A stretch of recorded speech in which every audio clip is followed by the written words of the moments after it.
right. Good morning, and everybody, welcome to Monday Morning Coffee Chat. I'm so glad to be here with you.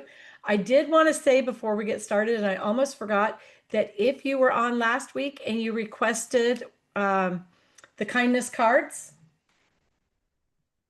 I have them. Had them. Had, because I have mailed them to you. I think that well, I packaged them. My husband mailed them last Thursday, priority mail. So everybody that requested them, I assume they would be in your mail today. If not today, then tomorrow. And since this is Kindness Week worldwide, you'll want to make sure that you check your mail so you can use those, please. All righty. Welcome, welcome, and welcome, LaQuencia. I'm so excited to have you here. This has been a long time in the making, and I really enjoyed our sit down that we had. And I just love what you're doing.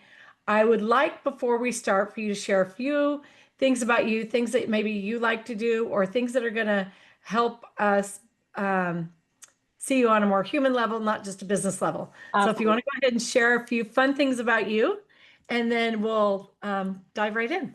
Yeah, I'm excited too. I think when I first came across you, Colleen, and then this whole sort of club, I think that you have here, I was really excited. And I've been enjoying getting to just get to know more of the members here, because that's how I see it. So let's see some fun things about me. I currently live in Phoenix, Arizona, but I hate the desert. I'm a beach girl by nature, so that's kind of random. In my heyday, I was a lipstick connoisseur. So if you think about maybe 15, 20 years ago, when MAC Cosmetics was sort of all the rage for go-to lipsticks, I was one who probably had 40 or 50 in my collection at any time.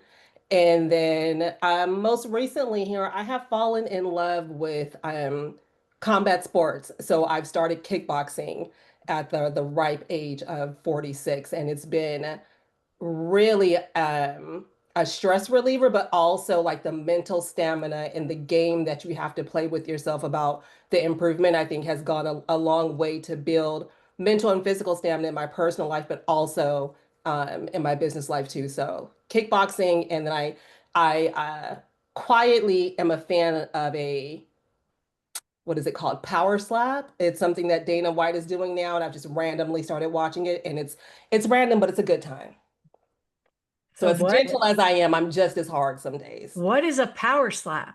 It's literally two people standing on either side of a podium. They stand and they smack the crap Ooh. out of each other.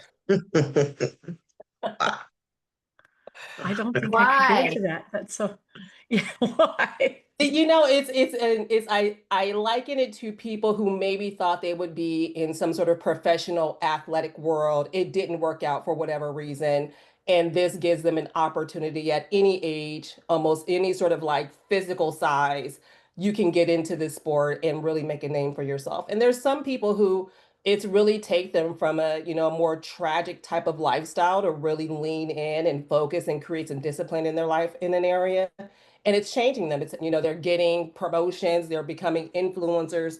So for some people, it's been really great. And for some people, they've gotten up there and realized maybe you can take a good slap at home or in a bar somewhere, but doing it at a professional level is very different. And you have to be committed to the training, the discipline, and also knowing that someone out there might be hitting a little bit harder than you. That's so crazy to me. But back to the lip stuff, because I can relate to that. So do you recall probably 7 or 8 years ago, Lip Sense came out? Yes. I Yes. had every one of the lip scents, right? So you put that on and it stained and it stayed. And the only way to take it off was with alcohol. I think that must have been the hardest thing forever on our lips Oh because yeah. I mean, it was lovely because it really did stay on, but then alcohol every night, right, to take it off. If you think about the dryness that you suffered afterward, and then having to like moisturize and scrubs and all of the things that we do and sort of the price of beauty. But one thing I learned for me, that lipstick and that boldness was a reflection of my personality. And so the more I started to lean into it and stop apologizing for it, which is sort of a theme of my life now, um, I walked into any room with whatever sort of bright colored lipstick I loved, and it was just something that became a part of my signature. It was usually big hair and bright colored lips. That is so funny. I'm always the big hair girl, and there's nothing I can do about it. And I finally, at 55 decided we'll just go with it. But as the lip stuff came out a couple years ago that you paint on and then you peel off, absolutely hated that. And I'm Mhm. like, you know what? Just go back to what you've always done. I've always been a classic girl. Always just keep classic lips on. And I Yeah, think that when you look, you can actually see a lot about a person by what they wear. Not you guys, sorry about that, but I by what know. you wear on your lips. I think you can really tell a lot about that. Yeah, I agree. I agree. Sorry, Curtis. Sorry, Michael. But, you know, it is what it is. And so when you look at a woman, that goes for you guys too. You can look at a woman and go, okay, this is where she's at, maybe by her lip gloss. So tell us, I love the empowerment part of your business. Thank And you. I don't want to say that the whole thing is like rah rah empowerment. It is, but some of it's more bold and more in your face, more step up and taking your place. And when I spoke with you, I understood more about bringing that into personal lives as well. As a businesswoman, I've never had a problem taking a stand or standing up for myself in my business, in the business world, out in the world, blah, blah. At home, especially with my children, it's Hmm. been a much more not that way, Yeah. right? And so it's been a thing after my kids moved out and going through a few big, huge life lessons to really learn to stand in my own and be okay with that. So, talk to us about your business and how you got started in this area. Yeah, for me, I think this the story goes back. Well, let me frame it this way for some people to have a little bit of context. I'm a firstborn daughter, so for in my house, that meant I was sort of second in charge, third in charge, just depending on situation. So I was always one who took on a lot of responsibility, but also a lot of people pleasing, and really just sort of making sure that I was prioritizing others before prioritizing myself. And I know for a lot of women, and even for some gentlemen, just get, maybe with different family situations, you haven't had the opportunity to really lean in and sort of think about what are some of the things that you want. So for me, to your point, there is some empowerment. I'm going to encourage and inspire. I call it a lot of instruction and inspiration, but it's also leaning into some of the tougher conversations that I would see women avoid in life overall, in business and in personal. For me, I spent 25 years in corporate and doing it at a sort of senior leadership level. And what I would notice more times than not is that as you would ascend, whether in your business or in a professional corporate level, you start to get paid for to make the hard decisions, right? And being able to make those hard decisions is what's really going to differentiate you from possibly your competition, your competitors. But as women, we are normally groomed and taught to keep the peace, not make any waves, right? Don't cause any stirs, don't take up too much space, don't be too big. And for me, I just found that the more I tried to do that, the less I was getting what I wanted. My results weren't changing. However, I was feeding and having the success of others around me while finding myself sort of staying complacent. And I wanted to change that. But it was also important for me to make sure that if I leaned into when I was going to help people lean into these tough conversations, because it's always been a little bit of my superpower, I think just growing up, but I thought there was a way to frame it and do it to where you can still be kind, you can still be empathetic, but you can also still be very clear about what are the results that you're looking for.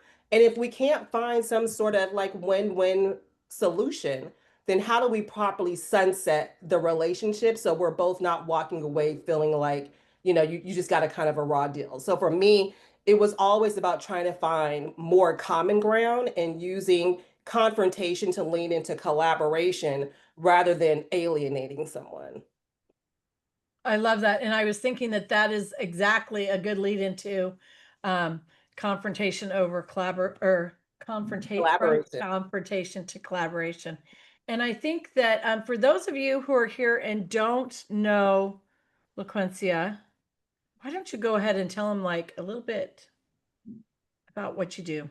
Yeah, yeah. So my company is called experience-coaching.com. And there we are an online boutique coaching company. And I primarily work with highly ambitious, high achieving professional women and entrepreneurs who are really looking to make sure they lean into their leadership in an authentic way that feels good for them, but also yields the type of results that they're looking for. And that leadership doesn't have to look one particular way. For a long time, I was leaning into what I thought it should be for other people, and that just wasn't working. So as I got more clarity and gained more confidence around what really mattered most to me, and a lot of it was really understanding that if I can get the results and do it in a way that allows for me to continue to honor myself, keep my integrity, keep my boundaries in place, but be very, very clear about what I was looking for, then I could create more win-win solutions for the people around me. What I started to realize is that I wasn't taking enough time in the beginning to really think about what is it that I wanted. I was just always in sort of solution and solving mode, in reaction mode, and not taking that proactive time to think about what are the possible opportunities that could be solved here. So when I exited out of corporate and started my business, I thought I was going to be I wanted to really leave that sort of corporate thing that was inside of me. The problem was it is a part of who I am. And I think the strategic mindset that I have allows for me to have a successful business. But corporate was drowning me in a way because it wasn't also honoring the part of me that is about empowerment. It is about leaning into the tough conversation. It is about, how do you stop avoiding what's not working and really be able to make a difference? So being able to sort of bring these two things together now has allowed for me to feel sort of fully formed, fully flourished. And I've been enjoying working with women, really helping them reignite their confidence. Think about, what are you doing in your business or within your professional role or even in your family role? Because sometimes you can lose the luster of that as well, right? I have a home life that has a couple of different generations in it. I have a younger niece here. My mother was here during COVID. And guess what? There is conflict that can happen at any point when you're trying to lead your home as an adult person, but you have that sort of oversight of a parent in the home. You have to navigate those conversations differently. And also, when you're a parent dealing with adult children, they may respond very differently than how they were when you were a child and could just give them a direct directive. So you need to lean into collaboration, but sometimes that can feel uncomfortable for a lot of people because it does allow you do have to become a bit vulnerable in your conversation as well. I like that, and I think that one of the things that you said that is I find absolutely key is that when you begin with this thought process, Yes. and that's the change because even as it becomes a pattern, like you're saying, if in the CEO world where you were, um, and you decide that that's what you're going to do, you're implementing it 5 steps in, Yes. and you're not going to get the same result as when you lead with that Right. thought that this is going to be a collaboration. We have to do this. And as a mother Hmm. with sons, Yes. I'm sure some of you can relate. Um, this is a very good way of building relationships with daughter-in-laws. Yes. And these are very important relationships, and with very different people that maybe we're blindsided by, right? But the ability to come into it every single time and be mindful of the fact that it needs to be um, a collaboration, you know, I think that that's really huge. And so when people work with you, what does that look like? Yeah, so ideally, I work in sort of three different phases. I have one-to-one that I do because oftentimes some of the work that we're doing is highly private and personal, right? And so where I want to be able to honor that space, I create a one-to-one environment. Right now, I'm enjoying really having sort of this mastermind, and I call it the Ignite Lab. So one thing you'll notice about my framework in my company, it's all sort of around fire. You hear spark, you hear ignite, right? Because I love things that cause action and reaction. So my Ignite Lab, it's a mastermind of about 10 professional women. And in there, we often talk about what are some of the challenges either within our work life or but also in our home life. And it's solutions based, right? It's not just about venting. It's not just about complaining. It's really about talking about what is going on and using the brain power in the room, but it's always underpinned with my Spark framework of how can you move through this in a way to make sure that you're honoring your boundaries, your integrity, and moving yourself forward. So when I talk about the Spark framework, just to break it down for you really quickly, because in our world we love an acronym, right? The Spark is all about sharing your facts and really making sure that you're removing the emotion. What are some of the stories that you're telling yourself about what you think is going on? Moving into the P, right? That's about presenting your perspective, but also doing it with the impact. So I like to give the situation of, say you're dealing with a client who was paying you late. That's a fact. You know that you're not being paid based on what the agreement was. Your perspective and your impact is, how is that delaying you to be able to move further or move through your business, right? There's an impact and a delay and a cost of that for you. Where that vulnerability happens, Colleen, and where you're talking about, having that relationship, and you have to think about, how do you move to that collaboration? That's where you're going to ask for the input, leaving space for what you may not know, how situations may have changed. And then the R is about reflecting and reframing, right? What didn't you know that now maybe you need to bring into what could become a possible solution? And then the K is, like I talk about, is all about kindling collaboration. So really, what's going to be the win-win, or what is the proper sunset for the relationship? But to get to the K in a way that really is going to feel good and honor what you need, before you start with those facts, you need to understand, okay, if this person, if the relationship with a daughter-in-law is challenging, or if it's a client that's paying you late, if they can't seem to adjust to honor the agreement, then you have to be okay with letting that person go. And oftentimes, we don't want to have that conversation because we don't want to say, you know what, listen, I can't work with you because you're not paying me timely, you're not honoring the agreement. That doesn't feel good. So in my Ignite Mastermind in the lab, what we do is we practice through those conversations. Sometimes you have to get used to saying it out loud, even if it's a no with a period, right? I tell people all the time, no is a full statement. However, you don't have to explain. You can provide context. That is up to you. But it is okay to say no and let that be no if it's something that doesn't honor your boundaries. I love that. And so I'm going to go back to number one, which is speak up for yourself with S, Mhm. right? Yeah, share your And thoughts. I think that the no more shrinking or apologizing. I see this in so many people where they apologize and they don't mean the words that they're saying. And so I actually just randomly, sometimes I say things that I shouldn't say, but I was at the grocery store the other night, and a young boy that worked there was trying to go by to stock something or something. And he's like, I'm sorry, I'm sorry. And I said, oh, I think what you meant to say was excuse me. Hmm. Just because there's not always a reason to apologize. Right. And I think that when we think about it and articulate our words, but from a young age, so many people are taught to just apologize, just apologize, just apologize. You know, um, and one of the things that I worked with raising my kids, and I do with my grandkids, is don't just apologize just to apologize.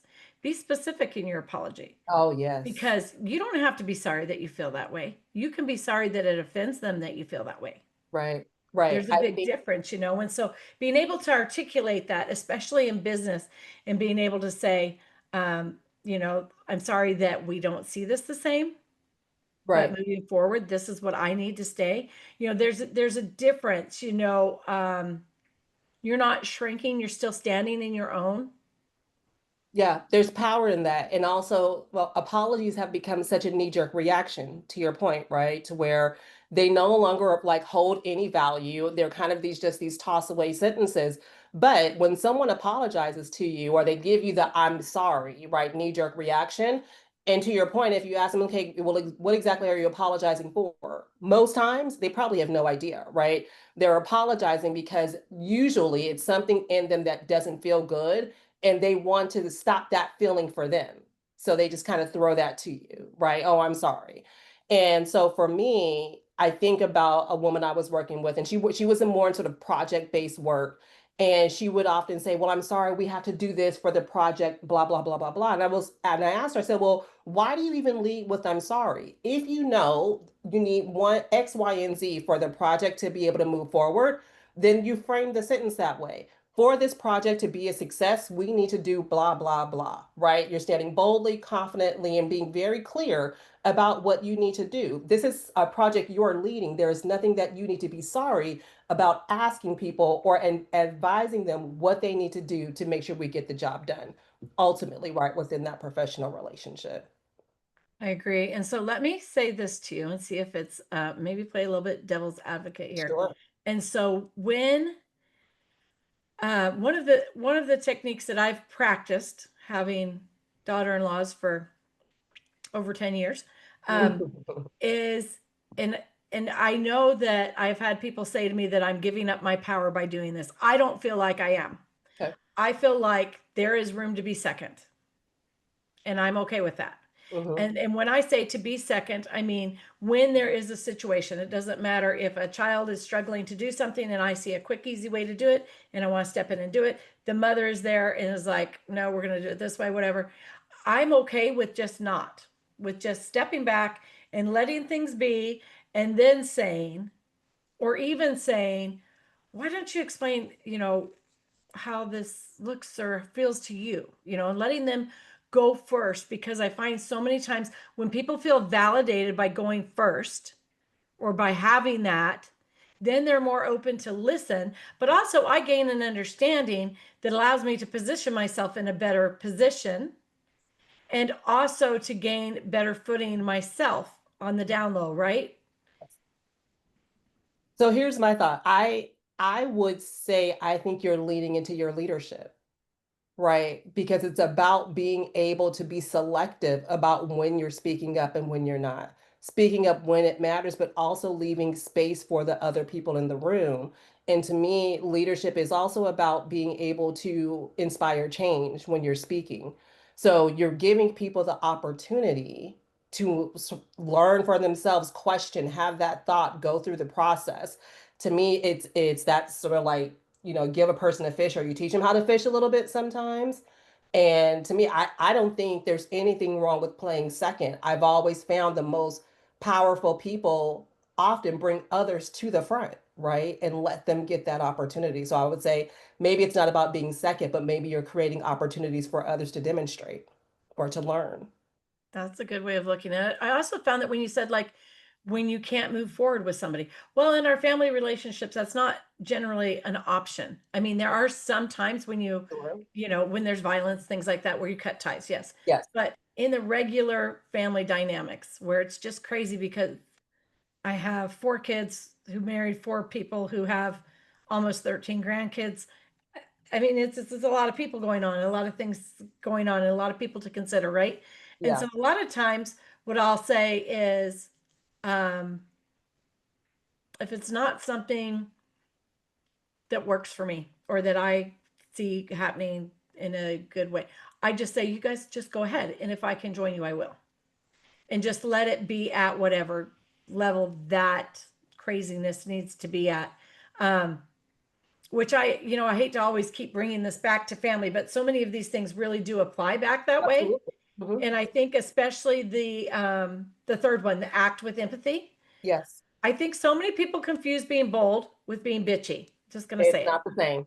It's It's not not the the same. same. It's I absolutely spent not. a lot of time, I spent too much time being a bitch, but in thinking I was being bold, right? Right. And when I had to learn that difference was being able to be more understanding, being curious about how the other people are feeling. How are my words making them feel? And can I create more safety in the conversation to allow them to become more vulnerable and share more with me? That then allows for us to move to greater connection to get to that collaboration point because there's safety there, right? If they Right. feel as though they can't come and even speak with me, because all they're going to hit is a brick wall. Sometimes you got to put a little honey with the vinegar, right? And balance it out a little bit.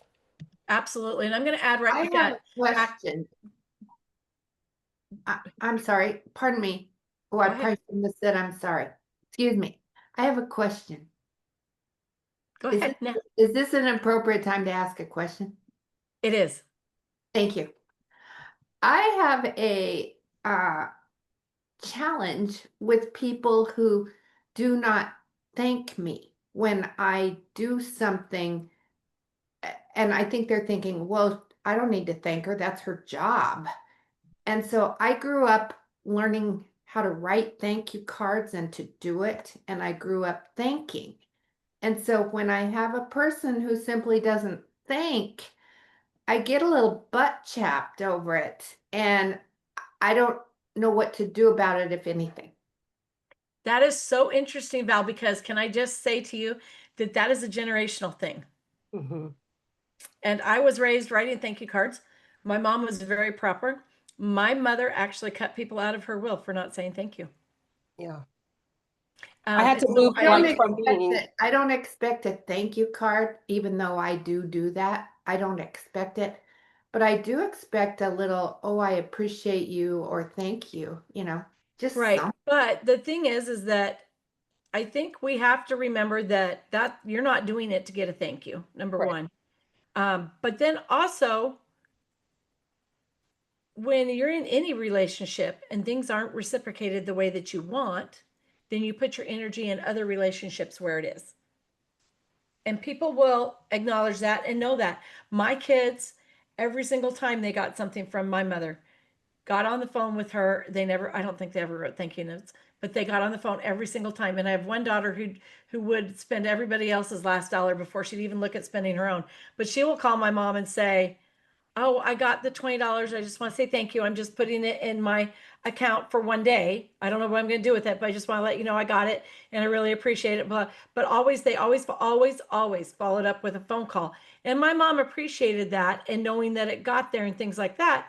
But when people don't do that, when they don't reciprocate the way that you think they could, I've said to my daughter-in-laws and my grandchildren, did you receive that?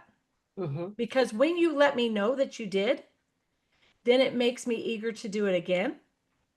But it also lets me know that it got there safe and sound. And if it's not what you want, it's okay. Just say it's not. And I'm that's all I had to reassuring. say. And my grandkids all do now. They actually call on video now. And they're like, we got an envelope from you, or we got a whatever, you know.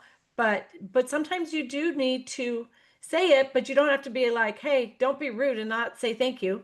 You can just be like, I would love to know if you received that. Yeah. I think you need to maybe think about detaching from the expectation of the thank you. And why are you doing it, right?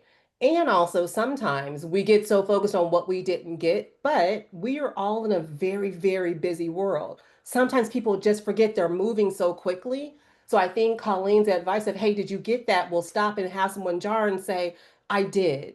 Thank you very much, right? Now, if it's someone who's an habitual like line stepper and they never say thank you to you, then I would ask, are you able to reevaluate how you have to interact with that person? If it's a professional relationship and maybe you can't, right? Then I would just no longer expect a thank you from them and just keep it very, very sort of flat, very surface. I wouldn't overdo. I would just always give exactly what was asked and not too much more. But if it's a situation where you do have the power to decide, is this a relationship you want to maintain going forward? Then having that conversation with them and letting them understand how much that means to you because we're all not raised in the same type of households. So if they come from a household where there wasn't that much value put on the thank you or the follow up, then they may not even realize how much that means to you. So give them an opportunity, right? So that's that part of asking for input where what you may not know, linking back to them and saying, hey, here's something that's important with me. I would love if I can get this from you. And if they can't do it, then you decide how you move forward. I love that. And Allie, I see that you have a question. I just wanted to add one thing. So with the act with empathy, LaQuencia, I would also put acknowledge. And so I had multiple times through the years as an employer to see that it wasn't working out for an employee. Mm-hmm. And I found and finessed a way of being able to say, look, I look at you and I see you and I can see all of these things happening in your life right now and this and this and this and this isn't working for you right now. And so this is what we're doing moving forward. But I don't want to say it lessened the blow of releasing somebody from their employment, but I think for them, they understood that I really did see and understand. And sometimes it wasn't just a cut and dry. Sometimes it was and so you actually need to be home spending time with your family. And so here's a little bit of padding to get you through this time. When you can recommit to work hours and be serious about it, come back, But in the meantime, don't go without, but I want you to have the time to take care of the things you need to, and I think being able to acknowledge people need acknowledged. So when we act with empathy, we can still be bold, but we need to acknowledge them. Absolutely. I completely agree. And I think being able to just treat someone as a human, right? And you're not just this sort of widget maker or thing that you do, right? Because having to have that type of conversation is always tough. Sometimes even with the worst employee, right? You know that you are going to substantially change someone's life if you take a financial opportunity from them. Those conversations do happen. So I always say, you know, do it as clean and as easily and maybe more quickly, right? So you don't drag out the pain for on either side, but being very clear on where they can also think about how do they take and improve those behaviors into their next opportunity also will help, because oftentimes people are told, well, it's just not working out, I have to let you go. And they don't get that extra information as to what specifically isn't working out, so that person can go out and be better, hopefully within their next role or relationship, whatever that may be. I agree. Allie, do you want to go ahead? Yeah, thank you. I just wanted to add like something that, in my opinion, is also important. Sometimes thank you. I mean, yeah, most of the times it does look like those two words, like we hear thank you and so on. But I feel that more important than that, it's even like going beyond and seeing if you really feel that appreciation, that gratitude.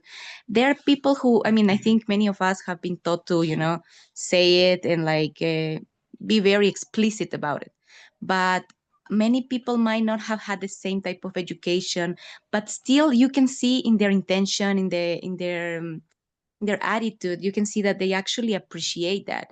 And I feel that maybe we should be very have a sharp eye for these kind of things, because other people might be saying thank you. I mean, actually, I remember clearly, we had a client several years ago, and the person was saying a lot of like thank you, thank you, thank you, but they were pushing more boundaries in other things, like they were asking us to do extra things that were not in this initial scope of Or work scope. and Yep. things like that.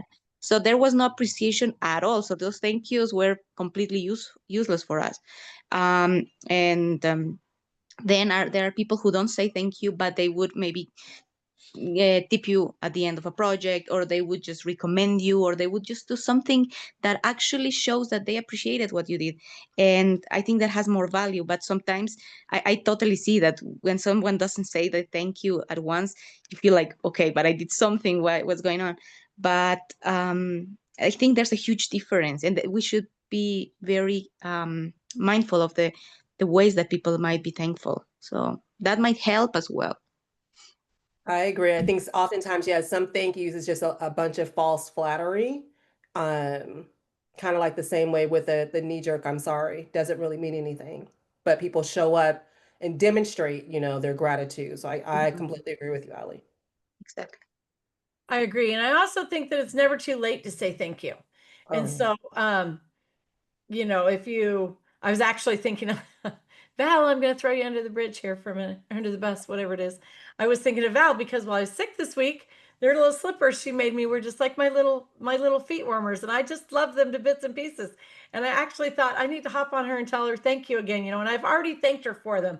But the fact that I used them again and loved them again, in one of those situations that I really needed lots of comfort, makes it okay for me to say thank you again. I don't think that that's something that can be worn out. And I don't think it's always a thank you. I think sometimes it's like, these are the softest, the warmest, that, it doesn't Mhm. have to be those two words. We Yeah. don't want it to become just lip service, for sure. All right. So when people download My conversation igniter. yeah, or either one. I was looking at your S.P.A.R.K worth. Okay, so your conversation igniter. Tell us about that. Yeah, I love it because it is a tool that I intended for you to, download, save to your like a photo on your phone, whatever it may be. But when you know that you may have a hard conversation that you want to be prepared for, right? That you truly want to be prepared for. I think having the framework right in front of you, it allows for you to sort of walk through the conversation and anticipate how you may respond, but also how they may respond. And then what are you going to do with that information? So for me, it helps you map out, it helps you move from being just reaction, right, to really being clear and confident about what is it that you want to get from this conversation. So it's an easy PDF, has a framework there and a quick little breakdown of how to use it. And like I always say, practice in the mirror because you got to get used to doing it and saying it through your mouth sometimes. And that can be hard if you have not had a lot of practice enforcing and really being firm on your boundaries. Oftentimes people think of boundaries as a way to keep people out, but I truly think about it as a way to like stay true to your integrity. And for the relationships that matter most, that should matter most, they will honor you honoring your integrity. So where do we find that? Did you drop it in the chat already? I didn't see it. It should be there already. Will you drop it again, please? Yeah. And then anybody that did not, there we go. Okay. So I put that in there. And when we do that, that is where the conversation igniter is. Yep, that's it. Okay. All The right. cheat sheet conversation igniter, I work off both of them. But the download is the same. Okay. So we're going into the holidays. Mhm. Tensions are going to be running high. It doesn't Absolutely. matter if it's in your family or in your business. Everybody's going to be running thin. Give us 3 tips that we can implement that are really going to just help us smooth things out for the holidays. Say number one, don't say yes when you mean no. I love that. How many of us have done that? Right? Don't overbook yourself. Ooh, love that too. Right? And give someone else the grace that you would want them to provide you. I love that too. And so one of the things that my mom told me, and I always refer back to my mom, is when my kids were little. I have kids that are 10 months apart. Nobody did that on purpose, so we don't need to talk about it. It was a really long 18 years. Anyways, trying to do all the things, everybody asking me to do things and having church responsibilities, community responsibilities, responsibilities, kids, school, work, all the things, right? And just getting burned out. And my mom said, you don't have to do it all. And I'm like, Mom, I can't let another family go without a meal. And she says, then don't make them a meal. I'm like, well, they have to have a meal. You missed that. And she's like, no, when they call and say, can you make a meal for so-and-so? Say, no, I can't. That doesn't work for me. But what I can do is I can order them a pizza. That's it. And make it work for you. Yes. Turn it around that way. Always turn it back around so that it's not like you're not committed to doing things the way other people expect or want. Right. We're not You don't stripping have to each run other. yourself down. You don't. And you know what? Speaking of which, because it is holiday season, I had somebody who said they needed a meal. And so I didn't know when they were going to eat it or what they're going to eat. But I took a can of Progresso soup and a can of rolls over to her. It like you could just pop open and cook. You could cook at the same time. I thought it was a great meal. And she's like, oh, I thought I'd be getting a homemade meal. And I said, well, I mean, I could make this at home. And she's Right. like, well, I'm supposed to be getting a homemade meal. So I shut the door and left, went home, dumped it in a Ziploc bag. I didn't even heat it up, sealed it, cooked the biscuits, which were going to be horrible now because they weren't fresh when she wanted, put them in a little Ziploc bag, took them back to her, and she was just tickled pink. And I was like, that is so ridiculous. And so there's a lot to be said for standing boldly in what you can do that's uniquely you. And one of the things that I love that you included in your tips is to give grace, Yes. because this is the season for that. You know, we can all do that. It's also Kindness Worldwide Week, and we can all be kind. It's free. Absolutely. And I think, I speak about grace because while this is a season of joy for a lot of people, it's also sometimes a season of sadness, right? And people are often thinking about, either the loved ones who aren't here or the traditions that they no longer have, so sometimes people aren't always in the best mood. And when you try to force someone to be happy, sometimes you just also let them be in the season of maybe remembrance, right? And that may look different. And so I think when we can just create a little space for people to feel their feelings in an honest and not what, I would say healthy, whatever that means to that person. And I would say it maybe in a way that's non-damaging, right? Um, it can allow, I think, for a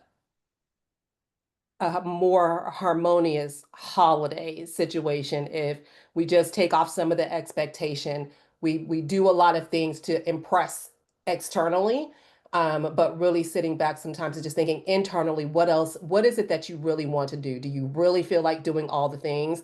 We stopped doing the whole big dinner because why? Everyone in our family has a different dietary thing now, right? So what are we really cooking? And now it's just about, okay, like if we're going to order something or we're going to do a potluck style, what makes it easier for everyone so we can actually sit and enjoy the time with each other and not, need the vacation from the vacation.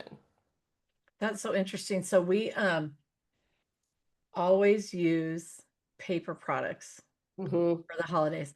And I use glass plates during all the rest of the time. But during the holidays, we always use paper products because I'd rather spend the time sitting around visiting with my family than doing dishes, you know? Absolutely. And Absolutely. nobody wants to be doing the dishes, to be honest. Nobody wants that job. Yeah, they don't. And so grace too with ourselves. Grace that life doesn't have to be a certain way. It Right. doesn't have to look a certain way. It doesn't have to be the way that you planned it. It doesn't have to turn out that way, and it can still turn out amazing. Yes. You know, just grace for our own shortcomings is really a big one too. Does anybody have anything they want to add or any situations they want to present to LaQuincia that maybe she can help us sort out? I do. I want to say thank you. Oh my gosh, for the directness and the guidance. I think that with this conversation, that's absolutely what we're missing, and leadership. And that's what a lot of people forget. And I see a lot of people say, hey, I'm a soul-led leader. Well, there's no leading. You need to be able to delegate to a team, whether it's the person you're working with and establish boundaries, or the team that you're working with. And then because it's not, we need kindness, but there's a nice part that needs to drop, especially with that sorry that you were approaching before. It's so Mhm. soulless. Yeah. It, I call it's it the so nice yeah. girl tax, right? Like, let's stop playing nice girls and let's just be very clear, confident women about what we want. Right, exactly. And that's that conversation between, being bitchy and the Karen Mm-hmm. versus the diva that's elegant. The old school, come with confidence, come with what you know. You may trip on the stage a little bit in your heel once in a while, That's but that's okay. okay as long as the lipstick is right, we're There you go. okay, right? So that's the strength in that. And I think that is so much what we're missing and we need more of. And I see with this conversation, obviously not only do we need it, but we're able to talk about that elephant in the room where, leadership has been so lost, Mm-hmm. with this, and there's so many reasons, Sure. but with those variables, if we come back to that, who we are inside and who we are outside, and how we cultivate our community. There's a time like Coleen where you were saying, hey, sometimes I step back because you want to allow that next generation or the people around you to be able not just to have a bit of dominance, but learn to lead. Yeah. And you're there when they fall. They put their finger or their braces on the socket, right? You're there to help them, but people still have to fall a little bit. You're okay to catch them. It's not to negate that and tell people, yeah, exactly. here's what we can expect. And if you establish that with your clients in the beginning, how far you're able to go. Otherwise, you're just draining your pocketbook and your soul. And thank you for what you're saying here. It needs to, we need to happen, and we need to have an outlet. Yes. When you were referring to the power slap, people need an outlet. We all have different outlets. If we all did that, if we all jumped in the ring and played around, then we could be maybe nicer people. There's a way to do that. No, yoga is not necessarily going to get that drive out of there of what we have to focus on. We're still humans. We're still creatures. Absolutely. So we need to have an outlet, and this is a good way to share that and very rounded. Thank you. Thank you, Yeah, I Nicole. love that. Dawn, you had something? Yes, I just wanted to touch a little bit, what you were talking about on the leadership side, and I think the spark is a way to get people out of that shell, because so many times they're in their comfort zone. I know I find that with my new ambassadors that come on board with me in my business, and it is that comfort zone that we're trying to get them out of, because maybe they have never ever asked anyone to buy from them Oh, ever, yeah. right? And so getting that confidence built up. And there was another thing you had mentioned, and it was coming in my mind and now it just slipped out, but oh, I know what it was the practicing in front of the mirror. I do that all the time with them. Mm. I tell them, go stand in front of the mirror. Because a lot of times you need to talk to your cold market, not only your warm market. Oh, yeah. And if they're not comfortable with approaching someone they don't know, they need to have those words comfortable in their mouth on what they're going to say. So the mirror thing I have used. Yeah, you're right. And I think that's about building that muscle memory, right? And that rigor to where you're not having to think about what am I going to say. You may Mhm. be, massaging it based on who you're talking to at that point, but you're already confident because it's in you already. It's just not something that's on you. This is who you are, how you operate, how you be all the time. So then it's a very different place of, oh, wait, what is the script? What am I supposed to say? And even to your point, right? With some people, you say, well, did you make the sale? Well, no. Well, did you even ask for the sale? Oh, well, no, and so there's just certain Mhm. things that you have to be thoughtful about. And I think, the one thing we've all sort of loved or hated at one point in your career, someone's going to tell you, you got to role play. It's a hard thing, but Yeah. it does add value. And when you can, do it with yourself, or I tell people, record it and listen to yourself, put it in your ear. So that way it just becomes a part of what you know to be true. Then you're, And it's so true. People don't want to be sold to. right. So it can't come across that way at all. It's got to come across more so, what are your needs and how can I help you? Yeah, absolutely. And I think that this spark and conversation igniter might be the move inside the business world from dictatorship to maybe a mission statement embodiment, right? Yeah. Because it's really when and I'm older than some people here, but when I started in the business world, it was a dictatorship. You go in, you do exactly what you're told by your boss, and you do it exactly the way they tell you. This kind of thing. We weren't taught to think, taught that it Yeah. mattered what we thought. The very, very first job I had, I worked at Baskin Robbins inside the mall in the food court, and Hmm. I was trained in by the manager, um, like the shift manager or whatever. Yep. And a couple nights in, at the end of each night, whatever ice cream we had left, we would trade with people in the food court for other stuff they had. I just thought it was all good. Well, then the general manager was there one night, and I was fired immediately. And I had no idea that that wasn't okay, because that was how I'd been trained in. But there also was no room for conversation. Right. A bigger Right. problem could have been solved if there had been room for conversation.